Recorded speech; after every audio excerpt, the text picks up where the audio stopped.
Jerry. Hey Paula, Hi. Do you know what's been on my mind recently? tell me. All my clients keep complaining about relationships and how unhappy they are. Why do people stay in these unhappy relationships? Do you know what? We've all got the propensity to stay in relationships that aren't good for us and we ignore the red flags. And I think there's so many reasons, but the top 5 for me are scared of being alone, worried what other people might think, Yeah, get that. self-sacrificing, subjugating behaviour, and also because of their own inner critic telling them that they're not worth a healthy But relationship. where does that all come from though? Do you think, if we think about it, if we unpick it, I always try to explain to the clients that I work with that if we unpick it and we go with the emotion that they feel when they feel they've been triggered in that relationship, always goes back to the past. Don't you think? Yeah, absolutely.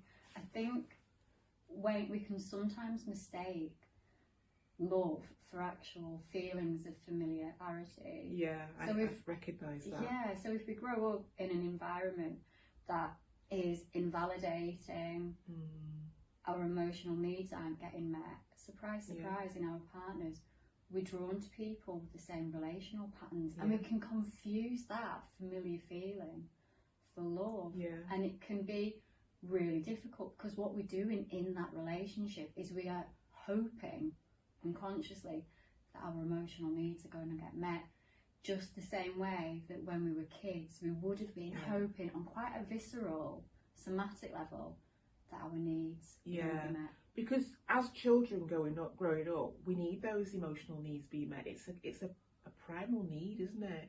We need to feel the warmth, we need the physicality. But a lot of my clients will say to me, but I had this, we lived in this amazing house, we had the dog, the cat, the this, that, the other, we had the amazing holidays, everything was absolutely fine. But when you actually fine tune it, there was no emotional availability. That was the problem. And that's what's key, I think, when we ignore the red flags, especially if we've been love bombed in the first throes of the relationship. Yeah, absolutely. Suddenly we're flooded with endorphins, with oxytocin, we're connected, we're bonded, but then the fragments begin to appear within the relationship, and all the time we are living in hope that, I might just get my needs met. The same when we were younger, I've got all these lovely objects in my house, but I just want my needs met. You recognise it's always the practical thing. So the practical needs were met, because we all need our physical and practical needs met, but never the emotional needs. And sometimes the clients that I work with often say to me, but I had a happy home, it was fine, it was this, but but the father wasn't available because they were pursuing a career, and there's nothing wrong with that. But when both parents were not emotionally available, then that begins to have an impact upon the child growing up and the relation and how they perceive getting their emotional needs met.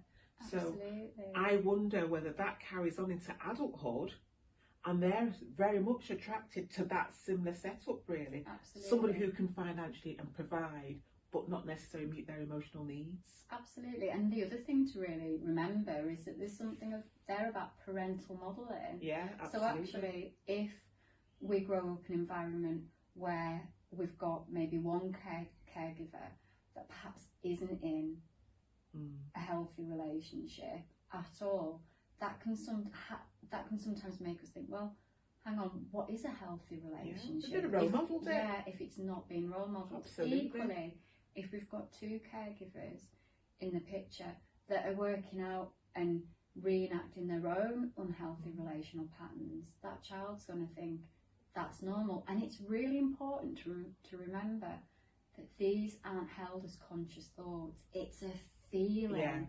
It's a feeling of perhaps resignation, or this is just how it has to be, or this is the norm. It really is held quite viscerally. And I think that's why in therapy, both of us we're both nerds, aren't we? So we both always talk about going with the emotion. Yeah.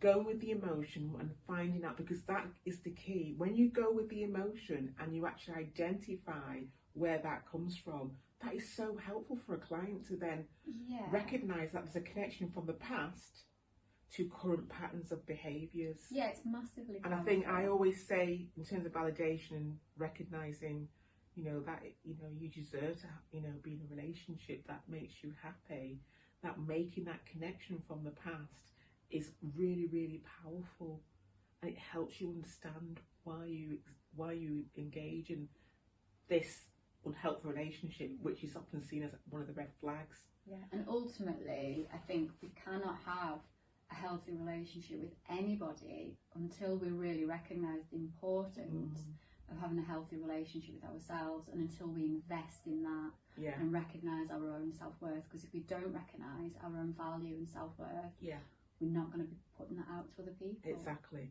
So I think it's really important to recognise that you need to heal yourself as an individual, because if you don't heal as an individual, you'll be engaging or be attracted. We talk about that attraction, the bad boy attraction or the bad girl attraction, to someone who is only going to serve to reinforce those unhelpful patterns of behaviour that you've learned from way back. Yeah. And that's what I always try and explain to clients.